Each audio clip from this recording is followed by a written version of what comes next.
Dans le cadre du développement de ces activités, l'Agence pour la valorisation de l'agriculture a tenu une rencontre de travail dans ses locaux avec les femmes de Ferké-Sédougou, région du Tchologon, en présence du directeur d'administration financière de l'Assemblée nationale, Coulibaly Lambert. Regroupées en 8 sections coopératives, ces femmes ont sollicité l'appui de l'Agence pour la valorisation de l'agriculture afin de soumettre leurs préoccupations. Après les mots de bienvenue prononcés par la présidente de l'agence, les femmes ont à tour exposé leurs besoins tels que des engrais bio, la commercialisation de leurs produits, une unité de transformation de tomates, l'installation d'un système de goutte à goutte dans les localités, etc. Jennifer Cérès, présidente de l'Agence pour la valorisation de l'agriculture, a par ailleurs apporté des pistes de solutions. Je voudrais remercier toute la délégation. C'est pas tout Ferké, mais les têtes là représentent tout Ferké. Pour vous dire qu'à Ferké, il y a de braves femmes. J'ai eu l'occasion de découvrir quelques coopératives, Quignon-Fort, les gens passent. Elles sont au travail jour et nuit, mais elles ont beaucoup de difficultés.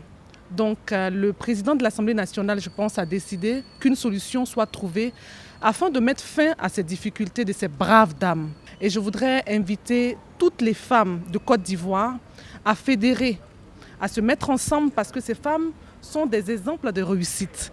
Vous les avez regardées dans l'émission et nous savons que beaucoup d'entre vous souhaiteraient rentrer en contact avec elles. Nous restons disponibles pour cette mise en relation. Nous souhaitons à nos braves femmes de continuer à persévérer dans l'effort. Merci d'être venus nous voir et bon retour à vous et que Dieu nous garde. Coulibaly Lambert, cadre de la région et porte-parole de la délégation, a remercié la présence de tous à cette rencontre.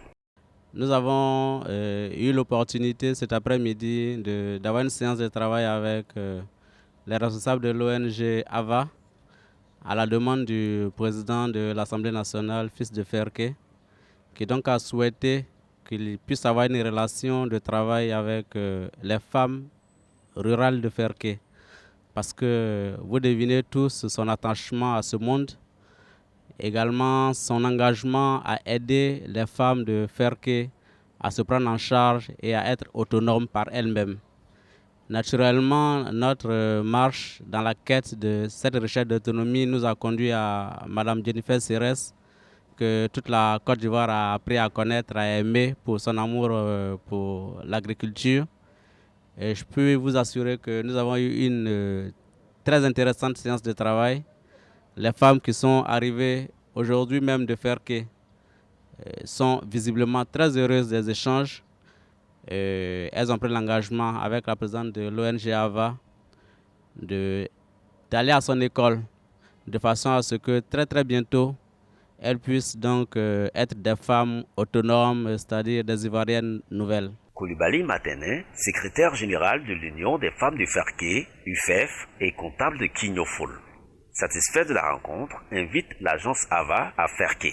Nous avons touché tous les différents points et nous avons espoir.